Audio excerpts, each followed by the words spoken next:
ओम नमः शिवाय। राधे राधे। आइए सुनते हैं मंगला गौरी व्रत कथा।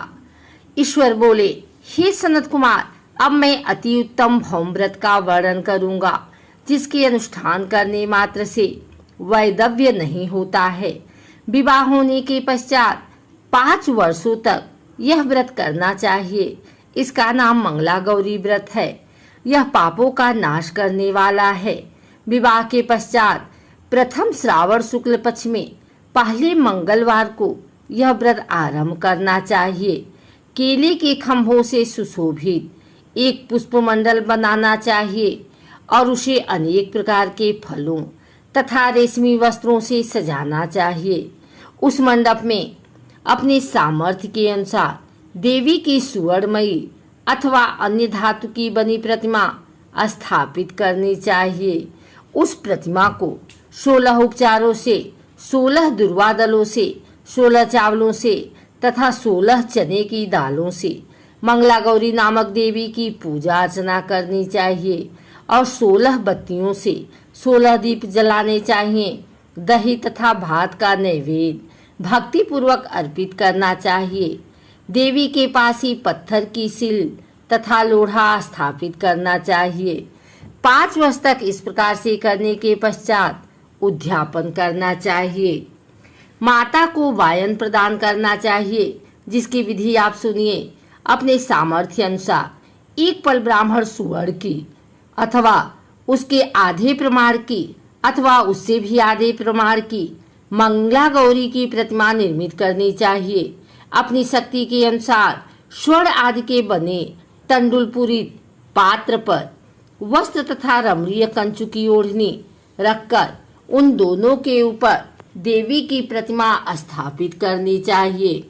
पास में चांदी से निर्मित सील तथा लोढ़ा रखकर माता को वायन प्रदान करना चाहिए। इसके बाद 16 सुवासिनियों को प्रयत्न पूर्वक भोजन कराना चाहिए। हे विप्र, इस विधि से व्रत करने पर 7 जन्मों तक सौभाग्य बना रहता है और पुत्र पौत्र आदि के साथ संपदा विद्यमान रहती है। सनत कुमार बोले, सर्वप्रथम इस व्रत को किसने किया था और किसको इसका फल प्राप्त हुआ? हे शंभो, जिस तरह से मुझे इसके प्रति निष्ठा हो जाए, कृपा करके वैसे ही बताएं। ईश्वर बोले, हे सनत कुमार, पूर्व काल में कुरु देश में श्रुत कीर्ति नामक एक विद्यमान कीर्तिशाली शत्रुओं का नाश करने वाला 64 कलाओं का ज्ञाता तथा धनुर्विद्या में कुशल राजा हुआ था। पुत्र के अतिरिक्त अन्य सभी चीजें उस राजा के पास थी। अतः वह राजा संतान के विषय में अत्यंत चिंतित हुआ और जब ध्यान पूर्वक देवी की आराधना करने लगा, तब उसकी कठोर तपस्या से देवी प्रसन्न हो गई और उससे यह वचन बोली, हे सुव्रत, वर मांगो। श्रुत कुर्ती बोला, हे देवी, यदि आप मुझ पर प्रसन्न हैं तो मुझे सुंदर पुत्र दीजिए। हे देवी, आपकी कृपा से अन्य किसी भी वस्तु का अभाव नहीं है। उसका यह वचन सुनकर पवित्र मुस्कान वाली देवी ने कहा, हे राजन, तुमने अत्यंत दुर्लभ वर मांगा है, फिर भी कृपावश मैं तुम्हें अवश्य दूंगी। किंतु हे राजेंद्र, सुनिए, यदि परम गुणी पुत्र चाहते हैं तो वह केवल 16 वर्ष तक जीवित रहेगा, और यदि रूप तथा विद्या से विहीन पुत्र चाहते हैं तो दीर्घजीवी होगा। देवी का यह वचन सुनकर राजा चिंतित हो उठा और पुनः अपनी पत्नी से परामर्श करके उसने गुणवान तथा सभी शुभ लक्षणों से संपन्न 16 वर्ष की आयु वाला पुत्र मांगा। तब देवी ने भक्ति संपन्न राजा से कहा, हे नृपनंदन, मेरे मंदिर के द्वार पर आम का वृक्ष है, उसका एक फल लाकर मेरी आज्ञा से अपनी भार्या को उसे भक्षण करने हेतु प्रदान करो, जिससे वह शीघ्र ही गर्भ धारण करेगी। इसमें संदेह नहीं है। प्रसन्न होकर राजा ने वैसा ही किया और उसकी पत्नी ने गर्भ धारण कर लिया। 10वें महीने में उसने देवतुल्य सुंदर पुत्र को जन्म दिया। तब हर्ष तथा शोक से युक्त राजा ने बालक का जातकर्म आदि संस्कार किया और शिव का स्मरण करते हुए उसका नाम चिरायु रखा। इसके बाद पुत्र के 16 वर्ष के होने पर पत्नी सहित राजा चिंता में पड़ गए और वे विचार करने लगे कि यह पुत्र बड़े कष्ट से प्राप्त हुआ है और मैं इसकी दुखद मृत्यु अपने ही सामने कैसे देख सकूंगा। विचार करके राजा ने पुत्र को उसके मामा के साथ काशी भेज दिया। प्रस्थान के समय राजा की पत्नी ने अपने भाई से कहा कि कार्पटिक का वेश धारण करके आप मेरे पुत्र को काशी ले जाइए। मैंने भगवान मृत्युंजय से पूर्व में पुत्र के लिए प्रार्थना की थी और कहा था कि हे विश्वेश्वर, आप जगतपति की यात्रा के लिए मैं उस पुत्र को अवश्य भेजूंगी। अतः आप मेरे पुत्र को आज ही ले जाइए और सावधानी पूर्वक इसकी रक्षा कीजिएगा। अपनी बहन की यह बात सुनकर भांजे के साथ वह चल पड़ा। कई दिनों तक चलते चलते वह आनंद नगर में पहुंचा। वहां सभी प्रकार के समृद्धियों से संपन्न वीरसेन नामक राजा रहता था। उस राजा की एक सर्वलक्षण संपन्न युवावस्था प्राप्त मनोहर तथा रूप लावण्यमयी मंगल गौरी नामक कन्या थी। सभी उपमानों को तुच्छ करके सौंदर्य अभिवृद्धि को प्राप्त कर वह कन्या किसी समय सखियों के साथ नगर के उपवन में क्रीड़ा करने के लिए गई हुई थी। उसी समय वह चिरायु तथा उसका मामा वे दोनों भी वहां पहुंच गए और उन कन्याओं को देखने की लालसा से वहीं विश्राम करने लगे। इसी बीच विनोद पूर्वक क्रीड़ा करती हुई उन कन्याओं में से किसी एक ने कुपित होकर राजकुमारी को रांडा कहा। यह कुवचन कह दिया। तब उस अशुभ वचन को सुनकर राजकुमारी ने कहा, तुम अनुचित बात क्यों बोल रही हो? मेरे कुल में तो इस प्रकार की कोई नहीं है। मंगला गौरी की कृपा से तथा उनके व्रत के प्रभाव से विवाह के समय जिसके सर पर मेरे हाथ से अक्षत पड़ेंगे, हे सखी, वह यदि अल्पायु वाला होगा तो भी चिरंजीवी हो जाएगा। इसके बाद वह सभी कन्याएं अपने अपने घर चली गई।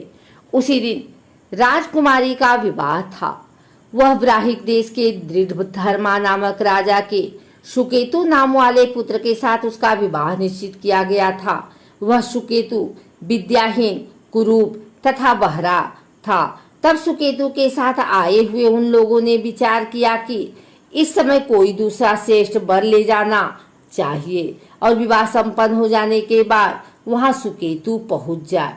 उन लोगों ने चिरायु के मामा के पास जाकर याचना की कि आप इस बालक को हमें दे दीजिए जिससे हमारा कार्य सिद्ध हो जाए। इस पृथ्वी पर परोपकार के समान दूसरा कोई धर्म नहीं है। उनकी बात सुनकर चिरायु का नाम मन ही मन बहुत प्रसन्न हुए, क्योंकि उसने उपवन में पहले ही कन्या मंगला गौरी की बात सुन ली थी। फिर भी उसने एक बार कहा कि आप लोग इसे किस लिए मांग रहे हैं? कार्य की सिद्धि हेतु वस्त्र, अलंकार आदि मांगे जाते हैं, वर तो कहीं भी नहीं मांगा जाता। तथापि आप लोगों का सम्मान रखने के लिए मैं इसे दे रहा हूँ। इसके बाद चिरायु को वहां ले जाकर उन लोगों ने विवाह संपन्न कराया। सप्तपदी आदि के हो जाने पर रात्रि में शिव पार्वती की प्रतिमा के समक्ष उस चिरायु ने हर्ष युक्त होकर मंगला गौरी के साथ शयन किया। उसी दिन चिरायु के 16 वर्ष पूर्ण हो चुके थे और अर्धरात्रि में साक्षात काल स्वरूप वहां आ गए। इसी बीच संयोगवश राजकुमारी जाग गई। उसने उस महासर्प को वहां देखा और वह भय से व्याकुल होकर कांपने लगी। तभी उस कन्या ने धैर्य धारण कर 16 उपचारों से सर्प की पूजा की और पीने के लिए उसे दूध दिया। उसने दीनता भरी वाणी में उसे सर्प की प्रार्थना तथा स्तुति की। मंगला गौरी प्रार्थना करने लगी कि मैं उत्तम व्रत को करूंगी जिससे मेरे पति जीवित रहें। ये जिस तरह से चिरकाल तक जीवित रहें, आप वैसा ही कीजिए। इतने में सर्प वहां स्थित एक कमंडलू में प्रवेश कर गया और उस मंगला गौरी ने अपनी कंचुकी से उस कमंडलू का मुंह बांध दिया। इसी बीच उसका पति अंगड़ाई लेकर जाग गया और अपनी पत्नी से बोला, हे प्रिय, मुझे भूख लगी है। तब वह अपनी माता के पास जाकर खीर, लड्डू आदि ले आई। उसके द्वारा दिए भोज्य पदार्थ को उसने प्रसन्न मन होकर खाया। भोजन के पश्चात हाथ धोते समय उसके हाथ से अंगूठी गिर पड़ी। तांबुल खाकर वह पुनः सो गया। इसके बाद मंगला गौरी कमंडलू को फेंकने के लिए जाने लगी।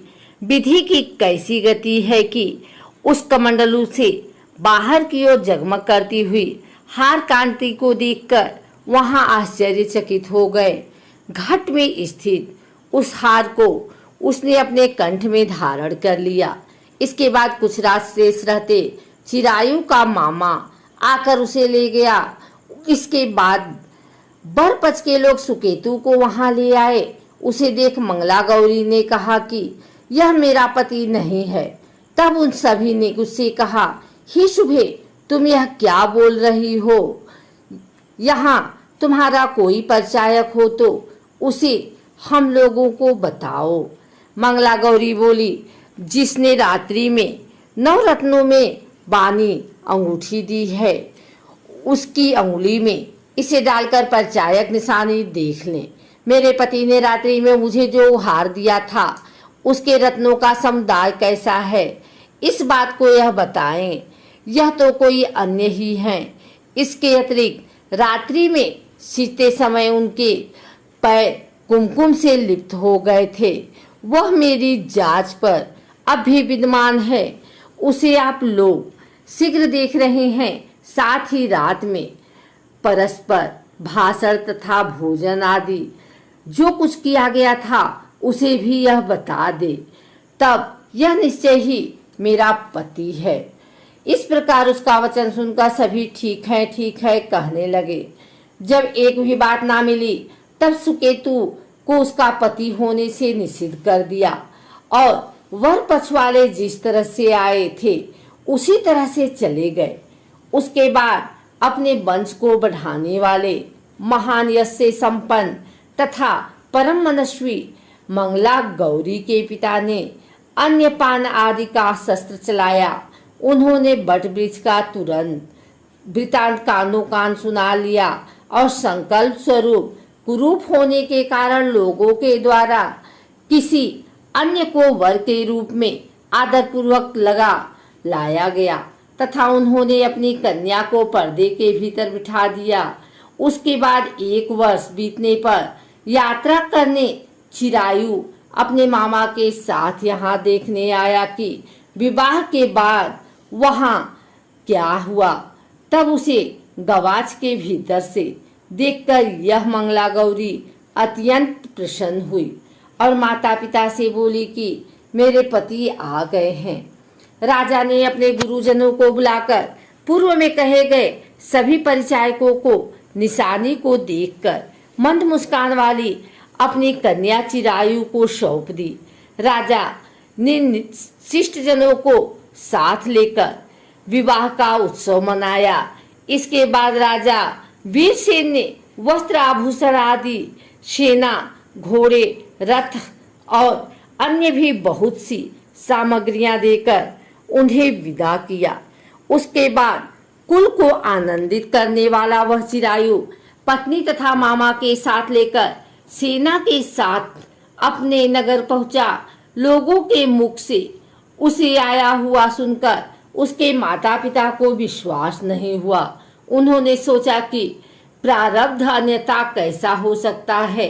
इतने में वह अपने माता पिता के पास आ गया और स्नेह से परिपूर्ण हो चिरायु भक्तिपूर्वक उनके चरणों में गिर पड़ा। तब अपने पुत्र का मस्तक सूंघकर उन दोनों ने परम आनंद प्राप्त किया। पुत्र वधू मंगला गौरी ने भी सास ससुर को प्रणाम किया। तब सास उसे अपनी गोद में बिठाकर वृतांत शीघ्रता पूर्वक पूछने लगी। हे महामुने, तब पुत्र वधू ने भी मंगला गौरी के उत्तम व्रत महात्म्य तथा जो कुछ घटित हुआ था वह सब वृतांत बताया। हे सनत कुमार, मैंने आपसे इस मंगला गौरी व्रत का वर्णन नहीं किया है। दिया जो कोई भी इसका श्रवण करता है अथवा जो इसे कहता है उसके सभी मनोरथ पूर्ण हो जाते हैं, इसमें संदेह नहीं है। सूत जी बोले, हे ऋषियों, इस प्रकार शिव जी ने मुस्कुरा करके मंगला गौरी व्रत बताया और उन्होंने सभी कार्यों को पूर्ण करने के लिए कहा। यह सुनकर महान आनंद प्राप्त हुआ।